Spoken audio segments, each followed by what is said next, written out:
నమస్తే, welcome to our channel. Murali Nayak ఈ పేరు ఇప్పుడు భారతదేశంలోనే మారుమోగిపోతుంది. ముఖ్యంగా రెండు తెలుగు రాష్ట్రాల్లో ఇతని గురించి మాట్లాడుకునే వాళ్ళు ఎవరు లేరు. అతని వీరత్వం అనేది ప్రతి హృదయాన్ని తాకింది. ఒక 25 ఏళ్ల కుర్రవాడు భారతదేశం కోసం ప్రాణాలు అర్పించడం అనేది ఇటీవల కాలంలో మనం చూస్తున్నాం. ఎందుకంటే ఇండియా పాకిస్తాన్ మధ్య ఒక రకంగా పూర్తి యుద్ధం మొదలైపోయిందని చెప్పాలి. మొదటగా అది చిన్న స్థాయి అనుకున్నాం. పహల్గామ్ దాడికి వ్యతిరేకంగా మనం వెళ్ళి టెర్రరిస్టుల మీద క్యాంపుల మీద అటాక్ చేసి వచ్చాము. అక్కడితో ఆగిపోతుంది అనుకున్నాం. ఎందుకంటే గతంలో కూడా అలాగే జరిగింది. పుల్వామా అటాక్స్ కానీ, బాలాకోట్ అప్పుడు కానీ, అప్పుడు కూడా ఇలాగే జరిగింది. 2016లో కావచ్చు, 2019లో కావచ్చు, అలాగే అనుకున్నారు అందరూ. కానీ పాకిస్తాన్ ఈసారి అసీం మునీర్ అనే ఒక మూర్ఖుడైన జనరల్ చేతిలో పాకిస్తాన్ ఉండడం వల్ల పాకిస్తాన్ భారతదేశంతో కయ్యానికి కాలు దూవుతుంది. మనం ఓన్లీ మిలిటరీ కాకుండా, సివిలియన్స్ కాకుండా ఓన్లీ టెర్రరిస్ట్ క్యాంపుల మీద మనం అటాక్ చేస్తే పాకిస్తాన్ మన మిలిటరీ స్థావరాల మీద, మన ప్రజల మీద దాడులు చేసి చంపుతుంది. ఈ నేపథ్యంలో మన తెలుగు బిడ్డ మురళీ నాయక్ అమరుడయ్యాడు. అతని బయోగ్రఫీ ఏంటి, అతను ఎలా చనిపోయాడు, ఎట్లా అతను మిలిటరీలో చేరాడు, అతనితో పాటు ఇంకా ఎవరు ఇప్పటివరకు చనిపోయారు, ఈ విషయాలు మనం మాట్లాడుకుందాం. మురళీ నాయక్, ముదావత్ మురళీ నాయక్ అతని పేరు. 25 ఏళ్ళు. వీళ్ళది కళ్ళతండ అనే ఒక తాండాలు అంటారు. తాండాలంటే లంబాడి, సుగాలి ఇలాంటి వాళ్ళు ఉన్న ఊర్లని తాండాలని పిలుస్తుంటారు. రాయలసీమలో లంబాడి, సుగాలి ఇలాంటి వాళ్ళు ఎక్కువ ఉంటారు, గిరిజనులు. సో ఇతను అలాంటి కళ్ళతాండ, పుట్లగొండపల్లి, గోరంట్ల మండలం, శ్రీ సత్యసాయి జిల్లా. వీళ్ళ నాన్న పేరు ముదావత్ శ్రీరామ్ నాయక్, వీళ్ళ అమ్మ పేరు జ్యోతిబాయి. వీళ్ళిద్దరు కూడా అగ్రికల్చరల్ లేబరర్స్, వ్యవసాయ కూలీలు. ఆ తర్వాత వాళ్ళ బంధువులు ముంబై వెళ్తుంటే వాళ్ళతో కలిసి వీళ్ళు కూడా వెళ్ళారు. ముంబైలో ఘటకోపర్లో ఉంటున్నారు. వాళ్ళ నాన్న కన్స్ట్రక్షన్ లేబరర్గా పనిచేస్తుంటే వాళ్ళ అమ్మ ఇండ్లల్లో పనులు చేస్తుంది.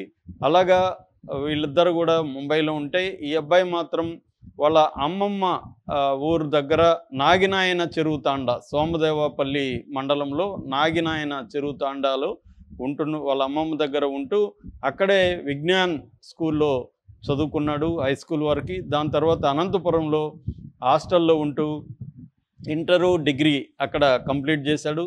తనకి చిన్నప్పటి నుంచి కూడా భారతదేశం అంటే చాలా ఇష్టం, దేశభక్తి ఎక్కువ. తాను దేశం కోసం ఏదన్నా చేయాలన్న తపన ఉందని చెప్తున్నారు.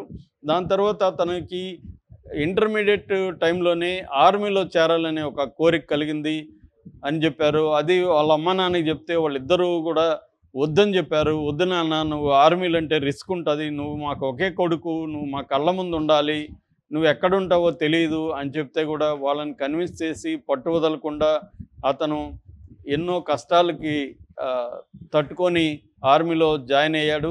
ఆర్మీలో సెలెక్ట్ అయ్యాడు. మనకి మోడీ ప్రభుత్వం అగ్నివీర్ అనే ఒక పథకం తీసుకొచ్చింది. అగ్నివీర్ అంటే 4 ఏళ్ల పాటు ఆర్మీలో సైనికుడు ఉండొచ్చు, 4 ఏళ్ల తర్వాత వాళ్ళని రిలీవ్ చేస్తారు. ఇతను కూడా ఆ స్కీమ్లో వెళ్ళాడు. ఆల్రెడీ 2.5 సంవత్సరం అయిపోయింది. ఇంకా 1.5 ఇయర్ ఉంటే రిలీవ్ అయ్యి బయటకు వచ్చేవాడు. కానీ దురదృష్టం ఏంటంటే అతను చనిపోయాడు.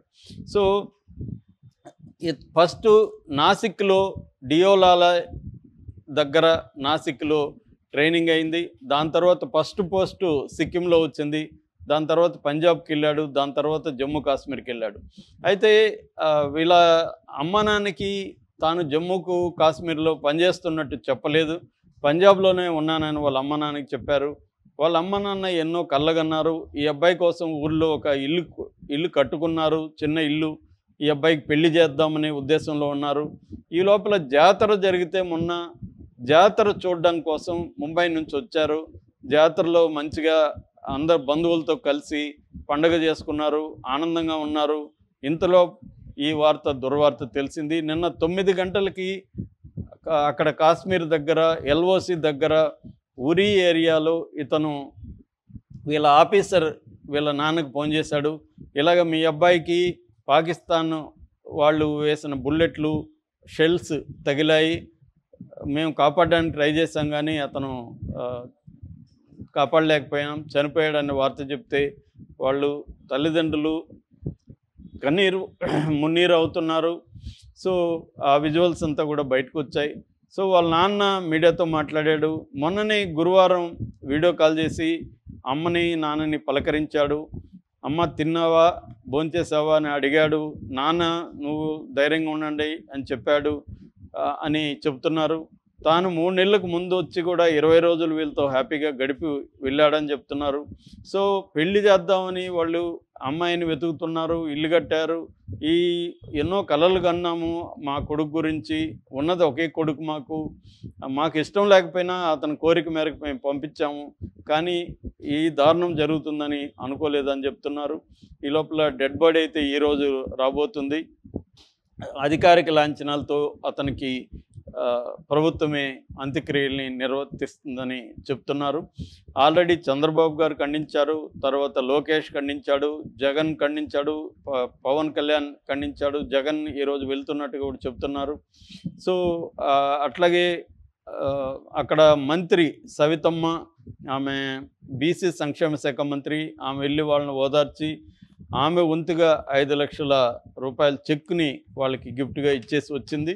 దీంతోపాటు సెంట్రల్ గవర్నమెంట్ నుంచి, స్టేట్ గవర్నమెంట్ నుంచి కూడా సహాయం అందుతుందని ఆమె హామీ ఇచ్చింది.